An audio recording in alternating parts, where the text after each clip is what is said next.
नमस्कार आप सभी को। आज की इस वीडियो में मैं आपको बताऊंगा भारतीय न्याय संहिता का सेक्शन 27। जो ये सेक्शन 27 है, यहाँ पर किसी चाइल्ड या फिर अनसाउंड माइंड के बारे में बात की गई है। अगर अनसाउंड माइंड पर्सन या फिर चाइल्ड के लिए कोई एक्ट किया जाता है उसके गुड फेथ में, उसको मतलब कि बचाने के लिए वहाँ पर एक्ट किया जा रहा है, तो वहाँ पर जब उस बच्चे या फिर अनसाउंड माइंड के लिए काम किया जा रहा है, तो वहाँ पर कंसेंट किससे ली जाएगी और वहाँ पर उसको उसके गुड फेथ में कैसा एक्ट किया जाएगा। तो इस पूरी वीडियो में मैं आपको यही बताने वाला हूँ। और वीडियो स्टार्ट करने से पहले अगर आपने मेरे चैनल को सब्सक्राइब नहीं किया है तो जल्द से जल्द चैनल को सब्सक्राइब कर लीजिए और मेरे टेलीग्राम को भी ज्वाइन कर लीजिए, जिससे आपको मेरी डेली की नोटिफिकेशन वीडियो की मिलती रहे। तो चलिए वीडियो को स्टार्ट करते हैं। देखिए, मैंने अपनी पिछली वीडियो में आपको सेक्शन 26 बताया था। सेक्शन 26 और जो सेक्शन 27 है ये दोनों सेम ही है, बस जो सेक्शन 26 है वहां पर अडल्ट पर्सन की बात की गई थी और जो सेक्शन 27 है यहाँ पर अनसाउंड माइंड पर्सन और जो चाइल्ड होता है उसके बारे में बात की गई है। अब वहां पर तो अडल्ट पर्सन था जहां पर वो खुद कंसेंट दे सकता था, लेकिन जो बच्चा होता है, छोटा बच्चा होता है, और या फिर जो अनसाउंड माइंड का पर्सन होता है जो मेंटली रूप से ठीक नहीं होता है, तो क्या उससे कंसेंट ली जाएगी? तो मैं इस वीडियो में यही बताने वाला हूं।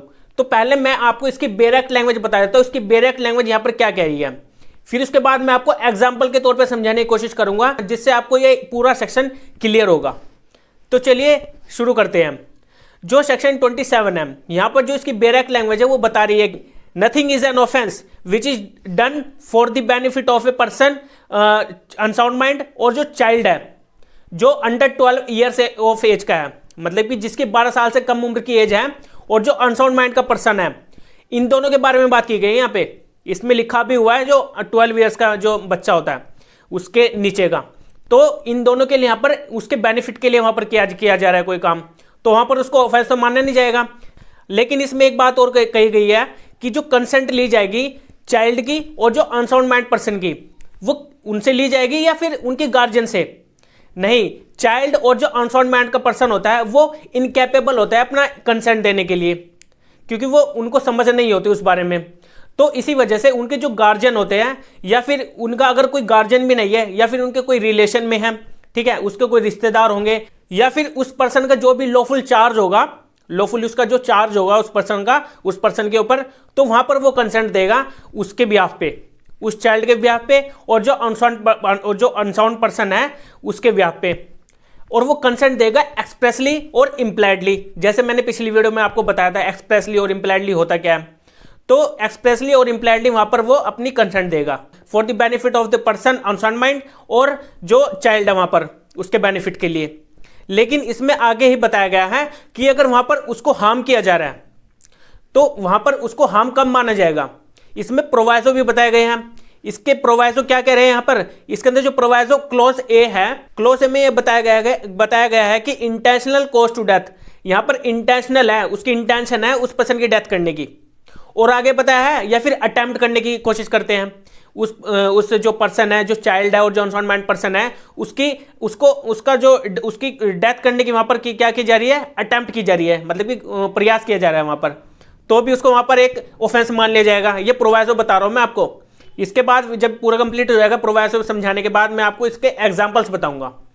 और जो इसके अंदर क्लोज बी है, इसमें बताया गया है कि कोई भी ऐसा एक्ट किया जा रहा है जो कि वहां पर उसकी डेथ हो सकती है वहां पर, और उनको पता है कि ऐसा करने से यहां पर डेथ हो सकती है उस बच्चे की और उस अनसाउंड माइंड पर्सन की, तो फिर भी वहां पर वो एक्ट किया जा रहा है। और वो किस लिए किया जा रहा है, उसको किसी ग्रीवियस हर्ट या उसकी डेथ कोज होने से भी बचाने के लिए किया जा रहा है। लेकिन फिर भी उनको ये पता है कि ऐसा एक्ट करने से उसकी डेथ हो सकती है, लेकिन फिर भी वो एक्ट किया जा रहा है, तो भी वहां पर वो ऑफेंस माना जाएगा। और जो इसके अंदर क्लॉज सी है प्रोवाइजो में ही, यहां पर ये बता रहा है कि वहां पर उस चाइल्ड और अनसाउंड माइंड के पर्सन को कोई ग्रीवियस हर्ट वॉलंटरीली पहुंचाया जा रहा है, कि वहां पर उसको जो ग्रीवियस हर्ट होने वाला है, उसकी जो डेथ कॉज होने वाली है वहां पर, उसको प्रिवेंट होने से नहीं, उसको वहां पर ग्रीवियस हर्ट पहुंचाकर तब जाकर उनको लग रहा है कि हाँ ऐसा हो जाएगा।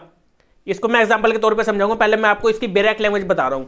और जो इसके अंदर क्लोज डी है, इसमें अबेटमेंट की बात की गई है।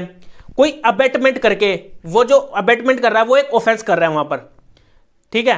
तो अगर कोई ऐसा अबेटमेंट करके वो ऐसा एक्ट कर रहा है उस चाइल्ड और अनसाउंड माइंड पर्सन के लिए, मतलब कि वहां पर उसको एक किस्म से धकेल रहा है, उसको अबेट कर रहा है, तो वहां पर उसको मान लिया जाएगा कि वो एक ऑफेंस कर रहा है।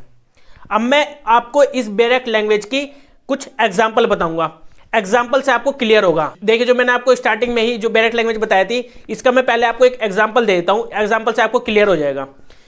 मान लीजिए एक डॉक्टर था और डॉक्टर के पास आता है कोई भी ऐसा बच्चा जो काफी सीरियस कंडीशन का होता है। तो जब उस बच्चे को लाया जा रहा है तो वहां पर उस बच्चे के बेनिफिट के लिए वहां पर वो डॉक्टर उसको गुड फेथ में, यहां पर गुड फेथ में लिखा हुआ है, उसका मतलब ये प्रॉपर केयर एंड अटेंशन में वहां पर उसके लिए एक्ट करेगा, उस बच्चे या फिर अनसाउंड माइंड पर्सन को बचाने के लिए क्या एक्ट करेगा, उसको मतलब कि बचाएगा। वहां पर उसका कोई, जैसे कि उसको कहीं इंजरी थी, मान लीजिए उसकी टांग में फ्रैक्चर आ गया, तो वहां पर उसकी टांग को बचाने के लिए वो क्या करेगा, उसकी टांग को ये अलग कर देगा, लेकिन ग्रीवस हर्ट हो रहा है वहां पर, लेकिन ये नहीं माना जाएगा कि वहां पर ग्रीवस हर्ट हो रहा है, क्योंकि उसके बच्चे को बचाने के लिए अगर वो उसकी टांग को नहीं काटता, जो डॉक्टर, अगर डॉक्टर उसकी टांग को नहीं काटता तो फिर वहां पर वो पूरा जहर उसका शरीर में फैल जाता और उसकी डेथ कॉज हो सकती थी, लेकिन उसने उसको एक ग्रीवस हर्ट देकर उसकी पूरी जान ही बचा ली, तो एक किस्म से उसको वहां पर कोई ऑफेंस नहीं माना जाएगा। अब देखिए इसमें डायरेक्ट लैंग्वेज में पढ़िए क्या कह रहा है, यहां पर क्या कहा गया है कि nothing is an offence which is done for the benefit of a person of unsound mind और चाइल्ड,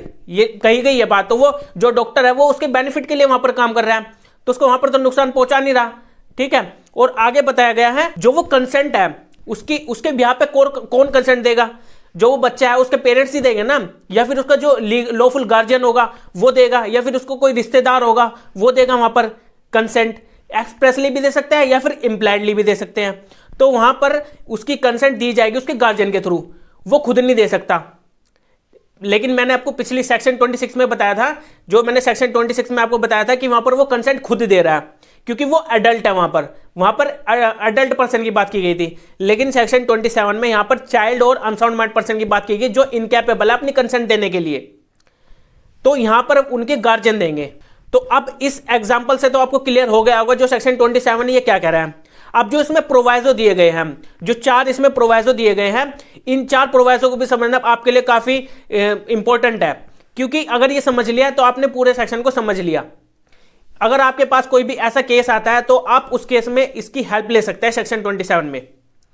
मैं आपको एक जो इसमें प्रोवाइजो है, प्रोवाइजो में जो क्लोज ए है, इसका मैं एग्जांपल आपको दे देता हूं। क्या कह रहा है यहां पर, जो यहां पर इंटेंशनल कॉजिंग ऑफ डेथ की बात की गई है या फिर अटेम्प्ट टू कॉज डेथ की बात की गई है, मतलब कि वहां पर इंटेंशन है वहां पर उस बच्चे या फिर अनसाउंड माइंड पर्सन को मारने की, या फिर वहां पर अटेम्प्ट किया जा रहा है, तो इसका मैं एग्जाम्पल आपको बताता हूं। एक बच्चा होता है और उस बच्चे को ऐसी बीमारी होती है जो वो ठीक नहीं हो पा रही। अब जो उसके पेरेंट्स हैं उसको हर जगह दिखाते, मतलब कि हर डॉक्टर को दिखाते, एक से एक डॉक्टर को दिखाते हैं और उस बच्चे के ऊपर इतना पैसा लगा देते हैं, लेकिन वो बच्चा फिर भी ठीक नहीं हो रहा।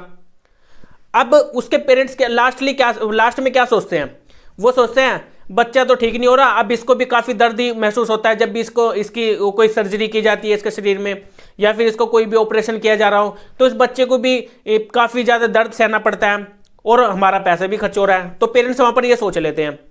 उसके बाद वो डॉक्टर को बोल देते हैं कि आपको इसको इस बच्चे को एक ऐसा इंजेक्शन दे दीजिए जिससे इसकी डेथ कॉज हो जाए। अब वहां पर वो ये सोच रहे हैं ना, उनकी इंटेंशन है यहाँ पर डेथ कॉज हो जाए, या फिर वो अटेम्प्ट करने की कोशिश कर रहे हैं, तो फिर वहां पर ये एक अपराध मान लिया जाएगा, वहां पर उनको डिफेंस नहीं मिलेगा इस चीज के लिए।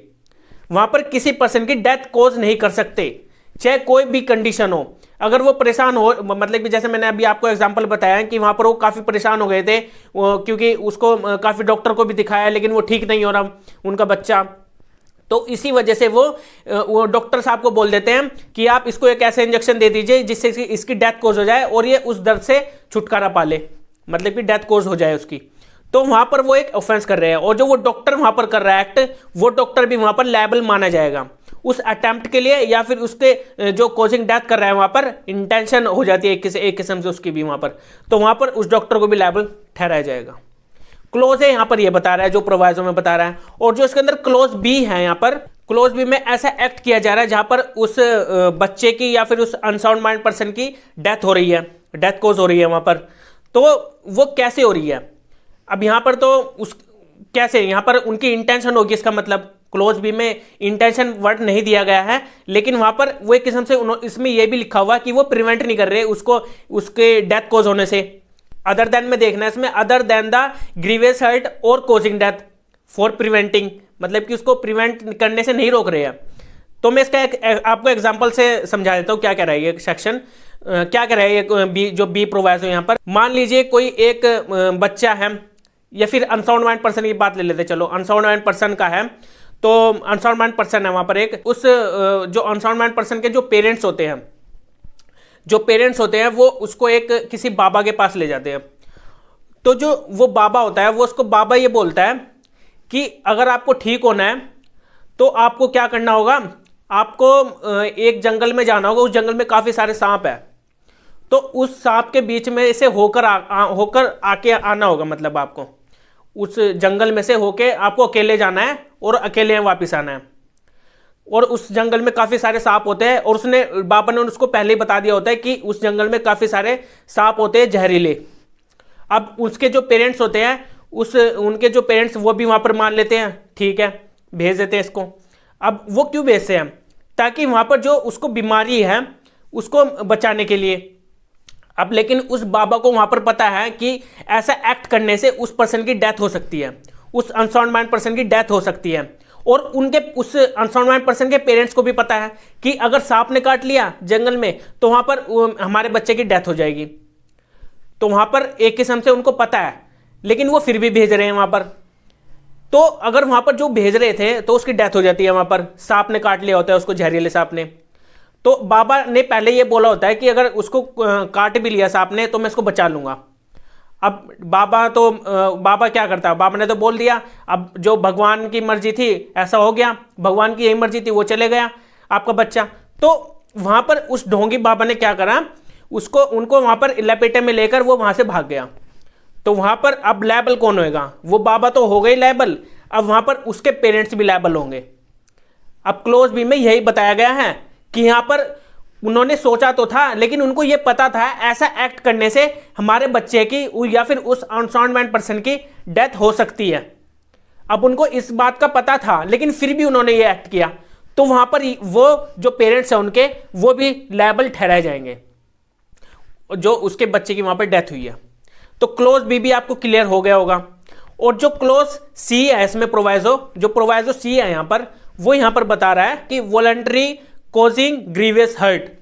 इसमें मतलब कि वॉलंटरी मतलब कि वॉलंटरीली यहां पर एक किस्म से इच्छा बताई गई है, जो भी वहां पर एक्ट किया जा रहा है उस एक्ट के करने से वहां पर उस पर्सन को ग्रीवियस हर्ट हो सकता है, उस बच्चे या फिर उस अनसाउंड माइंड पर्सन को ग्रीवियस हर्ट हो सकता है। इस बात का पता होने के बावजूद भी वहां पर वो एक्ट किया जा रहा है, तो वहां पर उसको ऑफेंस मान लिया जाएगा। अब मैं इसको एक एग्जांपल से आपको समझा देता हूं। मान लीजिए कोई बच्चा है, तो उस बच्चे को डॉक्टर के पास ले जाया जा रहा है। अब उस बच्चे को लगा होता है करंट, अब करंट लगा होता है, और जिस हाथ पे उसको करंट लगा होता है तो उस हाथ पे उस बच्चे को मतलब कि जो डॉक्टर होता है, जिस डॉक्टर के पास ले जाया हो जाता है उस बच्चे को उनके पेरेंट्स के द्वारा, तो जो पेरेंट्स होते हैं वो पेरेंट्स लेके जाते हैं उस बच्चे को उस डॉक्टर के पास। तो वहां पर जो डॉक्टर है वो ये बोलता है कि ना इसका हाथ काटना पड़ेगा। अब वहां पर वो बिना हाथ काटे भी वहां पर उसका ऑपरेशन हो सकता था, क्योंकि वहां पर जो करंट लगा था उस करंट से वहां पर इतनी सीरियस कंडीशन भी नहीं हुई थी। अब जो हाथ काटना पड़ जाता, अब उसके हाथ को वहां पर काट दिया गया, तो वहां पर एक ग्रीवियस हर्ट हुआ है उसको, मतलब कि वहां पर उसको जो डॉक्टर था वहां पर उसको पता था कि यहां पर ये बच सकता था, लेकिन फिर भी वहां पर उस बच्चे का हाथ वहां पर काट दिया गया, मतलब कि अलग कर दिया गया। तो वहां पर वो जो डॉक्टर है वो लायबल होगा, क्योंकि पेरेंट्स को तो पता नहीं है डॉक्टर कैसे इलाज करते हैं, डॉक्टर ने बताया तो उन्होंने करवा दिया, तो वहां पर वो डॉक्टर लायबल होगा। या फिर एक और एग्जांपल ले लेते हैं इसमें, जैसे कि एक बच्चा होता है, तो ढोंगी बाबा का ही ले लेते हैं, वो उसको ढोंगी बाबा के पास ले जाते हैं उसके पेरेंट्स अपने बच्चे को। तो वो ढोंगी बाबा वहां पर बोलता है कि ना अगर आपको इस बच्चे को ठीक करना है, उसको होता है कैंसर बच्चे को, तो उसके कैंसर को ठीक करने के लिए वो बोलते हैं कि ना आप ना इसकी उंगली कटवा दीजिए, इसकी उंगली कटवा कर और फिर 3-4 दिन तक ये उपाय कीजिए। अब वो उनको ये उपाय भी बता देता है। अब उसकी उंगली तो कटवा देते हैं, सारी उंगलियां कटवा देते, एक उंगली नहीं सभी उंगलियां एक हाथ की, तो वहां पर एक ग्रीवस हर्ट हो रहा है। तो उसको ग्रीवस हर्ट को ये मान लिया जाएगा कि वो एक ऑफेंस हो रहा है, और वो जो उसके पेरेंट्स हैं वो भी इंक्लूड होंगे, क्योंकि उनको पता है ऐसा एक्ट करने से ये ग्रीवस हर्ट पहुंचा रहे हैं, उनको ये पता है इस बारे में। और उसके पेरेंट्स और जो ढोंगी बाप है वहां पर, वो भी वहां पर लायबल ठहराया जाएगा, वहां पर उनको डिफेंस नहीं मिलेगा। प्रोवाइजो सी यहां पर यही बता रहा है। और जो क्लोज इसमें, और जो इसमें प्रोवाइजो डी है, प्रोवाइजो डी यहां पर यह बता रहा है कि यहां पर अबेटमेंट की जा रही है, तो वहां पर वो एक कमिट कर रहे हैं ऑफेंस। अब इसको भी मैं आपको एक एग्जांपल से समझा देता हूं। मान लीजिए एक बच्ची होती है छोटी, उसकी उम्र होती है 16 या 17 साल की। अब एक छोटी बच्ची होती है, तो उस बच्ची, वो उसके जो पेरेंट्स होते हैं, उसके डैडी होते हैं जो उस बच्ची के, तो उनके घर में काफ़ी कुछ भी नहीं होता है, उनके घर में खाने पीने को कुछ भी नहीं होता है, वो काफ़ी गरीब होते हैं। तो उनको एक पर्सन होता है, उनको वो ऑफर देता है कि अगर आप इस बच्ची को मेरे पास छोड़ दोगे एक रात के लिए, तो वहाँ पर मैं आपको 1 लाख रुपए दूंगा। अब उनके मन में लालच आ जाता है, जो पेरेंट्स होते हैं उस बच्ची के, तो अपनी बच्ची को ही 1 रात के लिए उस पर्सन के पास छोड़ देते हैं। तो वहां पर वो एक अबेटमेंट, मतलब कि अबेट किया जा रहा है ना उस पर्सन के द्वारा, तो वो पर्सन भी वहां पर लायबल होगा और उसके जो पेरेंट्स हैं वो भी लायबल होंगे। तो क्योंकि उस पर्सन ने उनको अबेट किया, उस बच्ची के पेरेंट्स को, उनको लालच दिया है किस्म से, तो वो पेरेंट्स भी लायबल होंगे और जो जिसने अबेट किया वो भी लायबल होंगे उस बच्ची को उस जो प्रोस्टिट्यूशन में धकेलने के लिए, क्योंकि वहां पर एक अबेटमेंट हो रहा है। अब उनको तो पता है ऐसा एक्ट करने से ये गलत हो रहा है, पेरेंट्स को पता है ना, तो वहां पर एक वो ऑफेंस कर रहे हैं, तो यहां पर वो लायबल ठहरे जाएंगे। उनको फिर यहां पर जो मैंने अभी आपको चारों प्रोवाइजो यहां पर एग्जांपल के तौर पर समझाने की कोशिश करी है, इन चारों में उन सभी को लायबल मान लिया जाएगा, उन सभी को यहां पर डिफेंस नहीं मिलेगा सेक्शन 27 में जो प्रोवाइजो में बताया गया है। लेकिन जो सेक्शन 27 में ऊपर ही जो मैंने आपको बताया था इसके सेक्शन के अंडर कि वहां पर उसके बेनिफिट के लिए काम किया जा रहा है, उसके गुड फेथ के लिए वहां पर काम किया जा रहा है, तो तब जाकर वहां पर उसको ऑफेंस नहीं माना जाएगा, अगर वहां पर उसके गुड फेथ के लिए काम किया जा रहा है, जो बच्चा है और जो अनसाउंड माइंड का पर्सन है। तो अब आपको ये क्लियर हो गया होगा जो सेक्शन 27 है यहां पर क्या बता रहा है। और जो सेक्शन 26 था, वो जो पिछली वीडियो में मैंने आपको बताया था, उस वीडियो को आप देख लेना पहले, उसके बाद ये वीडियो देखना, तब आपको पूरी तरह से कॉन्सेप्ट क्लियर हो जाएगा। एडल्ट से लेकर के छोटे बच्चे तक, अनसाउंड माइंड पर्सन तक आपको क्लियर हो जाएगा। अगर किसी पर्सन के गुड फेथ के लिए वहां पर काम किया जा रहा है, उसके बेनिफिट के लिए वहां पर काम किया जा रहा है, तो उसको ऑफेंस कंसिडर नहीं किया जाएगा। तो मिलते हैं अब हम अपनी नेक्स्ट वीडियो में, जिसमें मैं आपको काफी इंटरेस्टिंग टॉपिक के बारे में बताऊंगा, जो हमारा अगला सेक्शन होगा इससे। तो मिलते हैं नेक्स्ट वीडियो में। Okay bye.